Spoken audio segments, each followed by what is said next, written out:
अस्सलाम वालेकुम व्यूअर्स, कैसे हैं? उम्मीद है कि आप सब ठीक होंगे। अच्छा, आज मैं हाज़िर हुआ हूँ टाइप्स ऑफ प्रनाउन के साथ। पिछली वीडियो में हमने पर्सनल प्रनाउंस पढ़ा था और उसके अंदर पोजेसिव प्रनाउंस भी पढ़ा था और साथ में रिफ्लेक्सिव भी पढ़ा था, लेकिन उनकी जो प्रॉपर बाकी काइंड्स हैं वो सारी हम आज पढ़ेंगे इंशाल्लाह। तो चलते हैं हम अपनी आज की वीडियो की तरफ। सबसे पहले क्या है? Kinds of pronoun. What is a pronoun? Pronoun is a word that is used instead of a noun, that replaces noun. जो नाउन की जगह इस्तेमाल होता है वो क्या कहलाता है? प्रनाउन कहलाते हैं। तो चलते हैं प्रनाउन की किस्मों की तरफ। सबसे पहले पोजेसिव प्रनाउन क्या होते हैं? पोजेसिव, इसका मतलब क्या है? पोजेसिव का मतलब होता है मलकियत।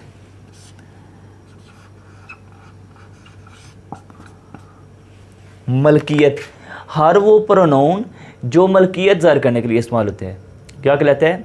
Possessive pronoun. क्यों? अच्छा, पोजेसिव एडजेक्टिव्स और पोजेसिव प्रोनाउन, इन दोनों में डिफरेंस आपने वाज़े रखना है। पिछली वीडियो में हम क्लियर कर चुके हैं। दिस बुक इज़ योर्स, ये बुक तुम्हारी है। दिस इज़ योर बुक, इन दोनों में डिफरेंस है। अगर ये योर इस बुक से पहले आ जाए तो फिर ये पोजेसिव एडजेक्टिव होगा, जो कि हम पढ़ चुके हैं। ठीक है, इसको मैं ज़्यादा एक्सप्लेन नहीं करने लगा। अगर किसी स्टूडेंट को इसकी समझ नहीं आई तो वो पिछली वीडियो लाजमी देख ले, उसके अंदर बहुत डिटेल से मैंने एक्सप्लेन किया हुआ है। चलते हैं नेक्स्ट की तरफ। What is an interrogative pronoun? The pronoun use to ask questions. कि ऐसा प्रनाउन जो हम यूज़ करते हैं क्वेश्चन पूछने के लिए, इंट्रोगेटिव। और इसे कुछ स्टूडेंट्स इंटेरोगेटिव पढ़ते हैं। इंट्रोगेटिव वर्ड है, इंटेरोगेटिव नहीं है। तो चलते हैं कि इसके एग्जांपल्स क्या हैं। हु इज़ देयर, वहाँ कौन है। हुज बुक इज़ दिस, ये किताब किसकी है। अब यहाँ पे देखें, हु का मतलब हुज किसका, हु कौन, दोनों का ये मतलब है। ये मैंने दोनों साथ साथ इंट्रोगेटिव और रिलेटिव प्रोनाउंस रखे हैं ताकि आपको, बहुत सारे स्टूडेंट्स को इसमें कन्फ्यूजन होती है। दोनों को इकट्ठा डिस्कस करते हैं। और relative pronoun is used to connect a subordinate clause to a main clause. इसका काम क्या होता है रिलेटिव प्रोनाउंस का? एक सबऑर्डिनेट क्लास को मेन क्लास के साथ, ये क्लासेस क्या होती हैं ये हम अलहदा वीडियो में एज अ टॉपिक पढ़ेंगे। अभी जस्ट आपने ये माइंड में रखना है कि इन दोनों में डिफरेंस क्या है। दोनों सेम है, यहाँ पे भी हु है, इधर भी हु है, इधर भी हुज है, इधर भी हुज है। तो फ़र्क क्या है दोनों में? बड़ा सिंपल से है। यहाँ पे देखें, हु का मतलब है कौन, हुज किसका, हुज बुक इज़ दिस, ये किताब किसकी है। हु इज़ देयर, वहाँ कौन है। लेकिन यहाँ ट्रांसलेशन सुने, दिस इज़ द बॉय, ये वो लड़का है, हु वाज स्टैंडिंग देयर, जो वहाँ पे खड़ा था। यहाँ पे कौन, यहाँ पे जो। यहाँ हमें पता नहीं है कि किसकी बात हो रही है, यहाँ हमें पता है कि किसकी बात हो रही है। यहाँ इस बंदे का हमें मालूम है, इसलिए हु इस्तेमाल हुए। इन दोनों का मेजर जो ट्रिक है वो ये है कि आप ये स्टार्ट में आएंगे और ये फिक्रे के दरमियान में आएंगे, क्योंकि देखें ना क्लासेस को जोड़ है। क्लास किसे कहते हैं? क्लास कहते हैं a group of words that has its subject and predicate, कि जिसके अंदर एक सब्जेक्ट भी हो और उसका मतलब जो सब्जेक्ट काम कर रहे हैं, जो प्रेडिकेट होता है वो भी हो। कि अल्फाज के एक ऐसा मजमूआ जो जिसका कोई मानी हो, उससे क्लास कहते हैं। ये दो क्लासेस को आपस में जोड़ है। दिस इज़ द बॉय, यहाँ से देखें ना, यहाँ से लेकर यहाँ तक एक क्लास हुई। हु वाज स्टैंडिंग देयर, जो वहाँ खड़ा था, ये दूसरी क्लास हुई। इन दोनों क्लासेस को ये वर्ड जोड़ रहे। तो रिलेटिव का मतलब क्या होता है? रिश्तेदार, रिश्तेदार जुड़ने वाले को कहते हैं ना। तो इसलिए हु को क्या रखना है? ये वाला हु जो दरमियान में इन दोनों को जोड़ है, रिलेटिव, और जो स्टार्ट में आ रहा है क्वेश्चन पूछने के लिए, उससे क्या कर रखना है? इंट्रोगेटिव। सेकंड देखना, हुज बुक इज़ दिस, ये किसकी किताब है। यहाँ नीचे देखें, he is a man whose opinion I respect, ये वो बंदा है जिसकी ओपिनियन, जिसकी राय की मैं इज्जत करता हूँ। लेकिन ना यहाँ इस हु और इस हु में क्या फ़र्क है? इस हु का मतलब है जिसकी, किसकी, सॉरी, सवाल के लिए इस्तेमाल हुआ है। लेकिन ये who, he is a man, ये एक क्लास हुई, हुज ओपिनियन आई रिस्पेक्ट ये दूसरी क्लास। इन दोनों क्लासेस को ये क्या कर रहे हैं? ये जोड़ रहे हैं। तो फिर ये क्या हुआ? जोड़ने वाला रिलेटिव। और इसी तरह विच, वेयर, इसी तरह काफ़ी सारे वर्ड्स हैं जो एज अ रिलेटिव प्रोनाउंस इस्तेमाल होती हैं। ठीक है, हर वो प्रोनाउन जो किसी बंदे के नाम की जगह इस्तेमाल हो, लेकिन ऐसा बंदा जो दो क्लासेस को आपस में जोड़ रहा हो। तो चलते हैं नेक्स्ट प्रोनाउन की तरफ, that is demonstrative pronoun. Demonstrative pronoun कौन से होती हैं? ऐसे pronouns that are used to point out to something, to a noun or a pronoun. ऐसे प्रोनाउंस जिनको हम किसी चीज़ की तरफ इशारा करने के लिए इस्तेमाल करते हैं। जब हमने कहना ये चीज़, वो चीज़, ये चीज़ें, वो चीज़ें, तो इसके लिए क्या इस्तेमाल करते हैं? This, that, these, those. A pronoun used to point out a noun or a pronoun, जो पॉइंट आउट का मतलब क्या होता है? इशारा करना। ठीक है, जब किसी नाउन या प्रोनाउन की तरफ इशारा करने के लिए जो हम प्रोनाउन यूज़ करते हैं तो क्या होता है वो? यहाँ पे देखें, this, Ali wrote this poem.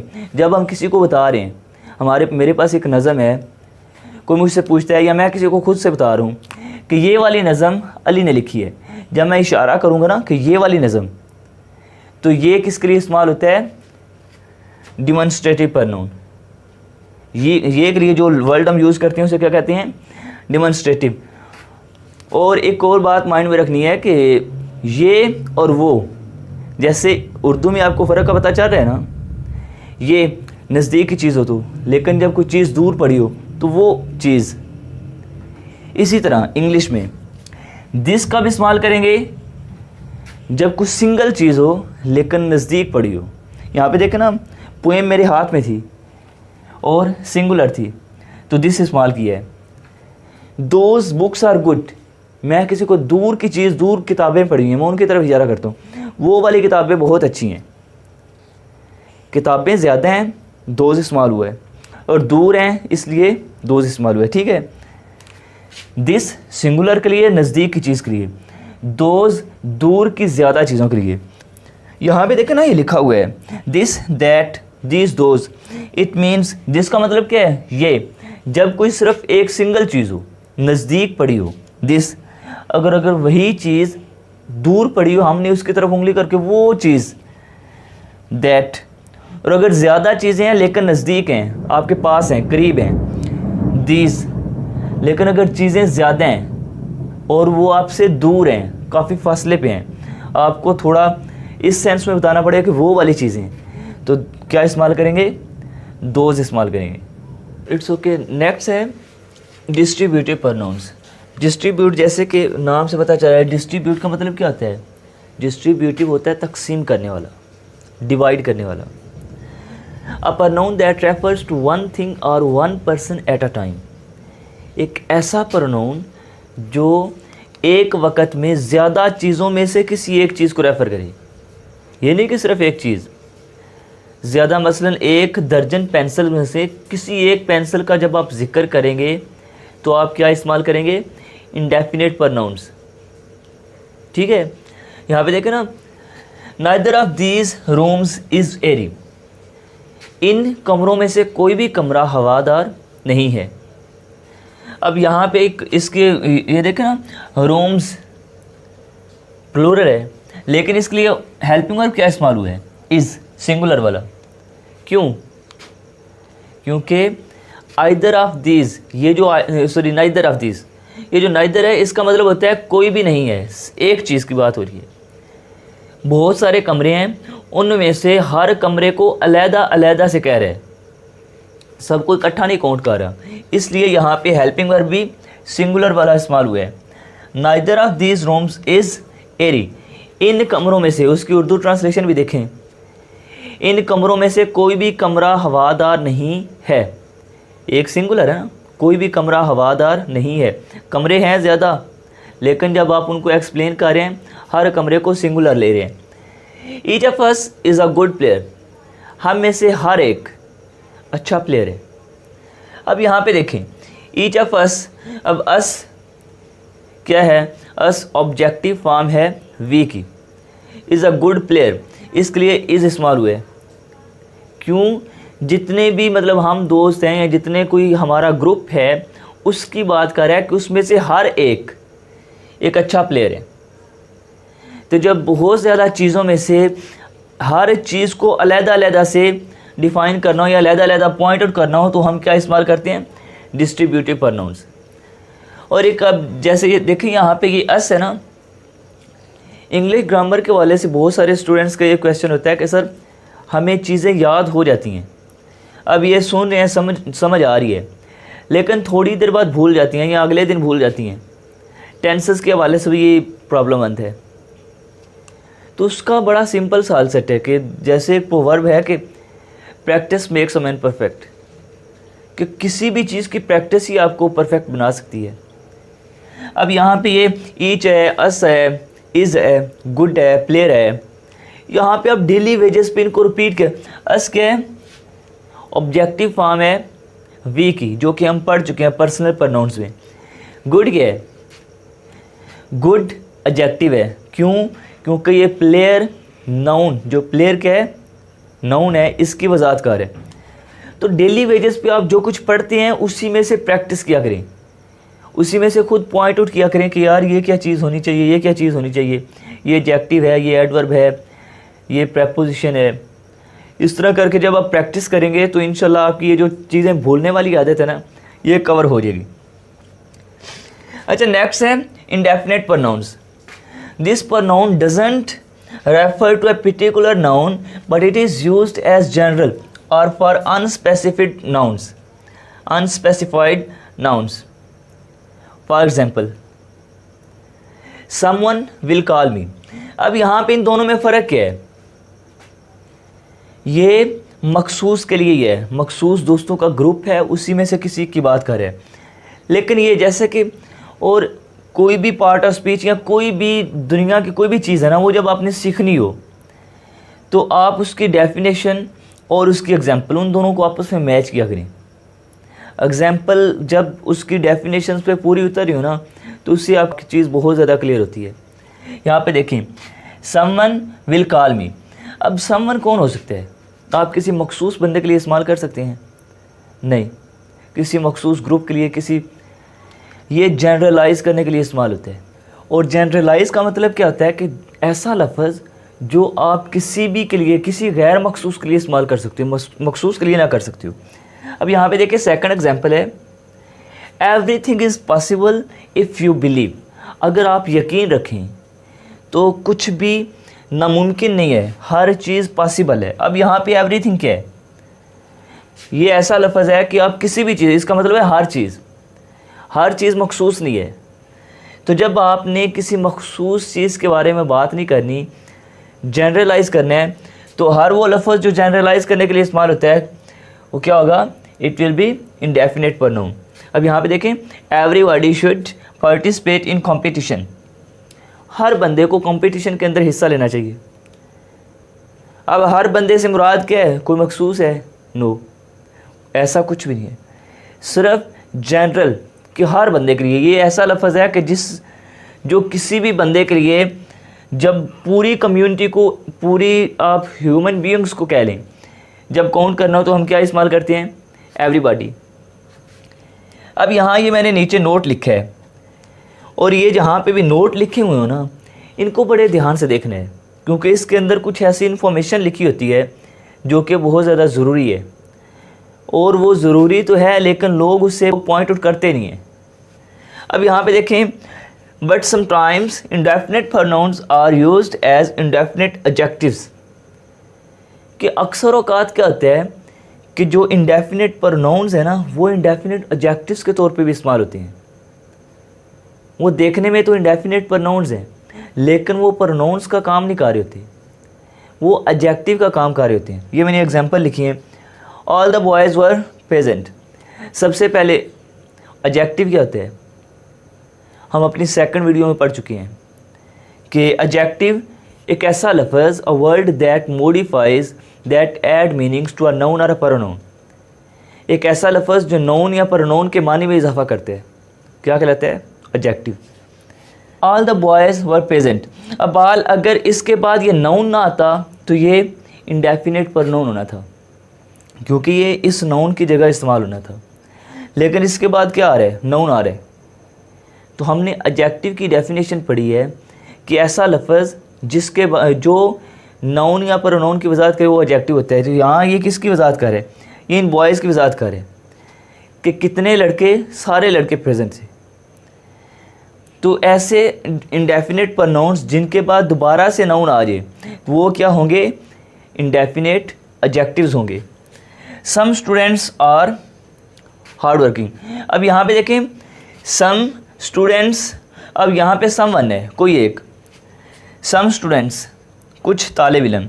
अब ये यहाँ पे वैसे ही इंडेफिनेट है लेकिन इसके बाद नाउन आ रहा है तो ये क्या हो गया? एडजेक्टिव हो गया इंडेफिनेट प्रोनाउन से। नेक्स्ट है reciprocal pronouns, a word that is used to indicate persons or things mutually affected. देख रहे हैं, म्यूचुअली इफेक्टेड का म्यूचुअली होता है आपस में, इफेक्टेड असरअंदाज होना। ऐसे अल्फाज जो हम ऐसी चीज़ों या ऐसे लोगों के लिए इस्तेमाल करें जो एक दूसरे के ऊपर असरअंदाज हो रहे हों। There are only 2 reciprocal pronouns. Reciprocal pronouns total कितने हैं? जस्ट 2 हैं। For example, they like each other, वो एक दूसरे को पसंद करते हैं। अब ईच अदर एक दूसरे को, we should cooperate with one another, हमें एक दूसरे के साथ कोऑपरेट करना चाहिए, तामुन करना चाहिए। अब यहाँ पे सारे लोग आपस में ही एक दूसरे से इफ़ेक्टेड हैं, एक का असर दूसरे पे, यानी ये नहीं है कि सिर्फ मुझे ही उसके साथ कोऑपरेट करना चाहिए बल्कि उससे भी मेरे साथ कोऑपरेट करना चाहिए। इट मीन्स कि सबको आपस में कोऑपरेट करना चाहिए। तो जब ऐसे लोग, ऐसी चीज़ें जो आपस में एक दूसरे पर असरअंदाज हो रही हों तो उनके लिए हमने कौन से प्रोनाउंस इस्तेमाल करने हैं? रेसिप्रोकल्स, जो कि 2 ही हैं, ईच अदर और वन अनदर। जब सिर्फ 2 लोग हों तो उसके लिए ईच, और जब 2 से ज़्यादा हों तो one another. It is also a pronoun that is mostly use to indicate non living or non human things. अब देखिए यहाँ पे इन दोनों एग्जाम्पल्स में आपको क्लियर समझ आएगी। दिस पेन इज़ माइन, ये पेन मेरा है। यहाँ पे अभी फिर वही बात है कि आपने रिपीट करना है। यहाँ पे माइन है तो ये पोजेसिव प्रोनाउन है, और अगर माई पेन आता तो फिर क्या होना था? डेफिनेटली पोजेसिव एडजेक्टिव होना था। दिस ये डिमॉन्स्ट्रेटिव प्रोनाउन है जो कि हम पढ़ चुके हैं, डिमॉन्स्ट्रेटिव प्रोनाउन। और यहाँ पे यही क्या हो गया है? इट, ये इस प्रोनाउन में चेंज हो गया है। दिस का मतलब ये है कि अगर मेरे हाथ में कोई पेंसिल है, ये पेन मेरा है, लेकिन जब आपने कोई इसकी फिर खूबी इस पेन को इस्तेमाल नहीं करना, पेन की जगह कोई वर्ड यूज़ करने हैं तो आप दिस नहीं करेंगे, तो फिर आप इट करेंगे। It is very expensive. This is our new house, it is beautiful. अच्छा, नेक्स्ट है पर्सनल प्रोनाउंस। पर्सनल प्रोनाउन को हम बड़ी डिटेल से पढ़ चुके हैं, इसका टेबल भी पढ़ चुके हैं, और यहाँ पे मैं इसकी काइंड्स में इसे फिर रिपीट करने लगा हूँ कि अगर किसी स्टूडेंट ने वो वीडियो नहीं देखी, वो वीडियो बहुत इंपॉर्टेंट है, आप लाजमी देखें। लेकिन यहाँ पे देखें पर्सनल प्रोनाउन। पर्सनल प्रोनाउन क्या होता है? अ word that is used instead the name of a person और मोर देन वन पर्सनस, कि जब एक या एक से ज़्यादा लोगों के नाम की जगह इस्तेमाल करने हैं तो वो लफ्ज़ क्या कहलाएगा? पर्सनल प्रोनाउन कहलाएगा। यहाँ पे एग्जांपल देखें, ही इज़ अ बॉय, अब लड़के के लिए इस्तेमाल हुए हैं। He is very good, you are playing, वो तुम खेल रहे हो। अब तुम किसी का नाम तो नहीं है, ये किसी जो सामने बंदा है उसके नाम की जगह इस्तेमाल हुए। दे आर प्लेइंग, वो खेल रहे हैं। दे, वी, यू, ये सारे क्या हैं? पर्सनल प्रोनाउंस हैं। अच्छा, अब देखें पर्सनल प्रोनाउंस की आगे कैटेगरी है कंपाउंड पर्सनल प्रोनाउंस, जिन्हें हम रिफ्लेक्सिव प्रोनाउंस भी कहते हैं। और रिफ्लेक्सिव प्रोनाउंस को भी हम उसी टेबल में पढ़ चुके हैं। कंपाउंड किसे कहते हैं? कंपाउंड कहते हैं जब एक से ज़्यादा चीज़ें मिलती हैं तो उसे क्या कहते हैं? कंपाउंड। अब यहाँ पे देखें, इसे कंपाउंड, रिफ्लेक्सिव प्रोनाउंस को कंपाउंड क्यों कहते हैं? क्योंकि इसमें ये हमारा इसका आधा हिस्सा, ये जो आर है, योर, माई, हर, ये सारे के हैं, ये पर्सनल प्रोनाउन की ही किस्म है। इसके साथ सेल्फ ऐड करने से ये कंपाउंड प्रोनाउन बनते हैं, और जिसका दूसरा नाम क्या है? Reflexive pronoun. और ये भी हम पढ़ चुके हैं, लेकिन रिपीट करने लगों कि रिफ्लेक्सिव प्रोनाउंस क्या होते हैं? Reflexive pronouns are used when the subject and object are the same in a sentence. जब किसी जुमले के अंदर काम करने वाला और जिस पर काम हो रहे हैं दोनों सेम हो तो क्या इस्तेमाल करेंगे? Reflexive pronouns. अब यहाँ पे देखें ना, अच्छा इसके भी आगे दो कैटेगरीज हैं। यहाँ पे ये प्रॉपर रिफ्लेक्सिव प्रोनाउंस हैं। यहाँ पे जो बंदा काम कर रहा है वही ऑब्जेक्ट है। यहाँ पे देखें ना, फॉर एग्जांपल ही किल्ड, अगर ये सेल्फ ना होता, जस्ट सेंटेंस बनता है ही किल्ड, उसने कत्ल किया, इससे हमें क्लियर नहीं हुआ he killed someone, he killed you, he killed Ali, he killed Aslam. यहाँ पे कुछ भी लग सकता था, इसलिए हिम, अगर उसने खुद को मारा है तो हिम सेल्फ लगाना ज़रूरी था। लेकिन इधर देखें, ही किल्ड द स्नेक, हमें पता चल गया कि उसने किसे मारा है? सांप को।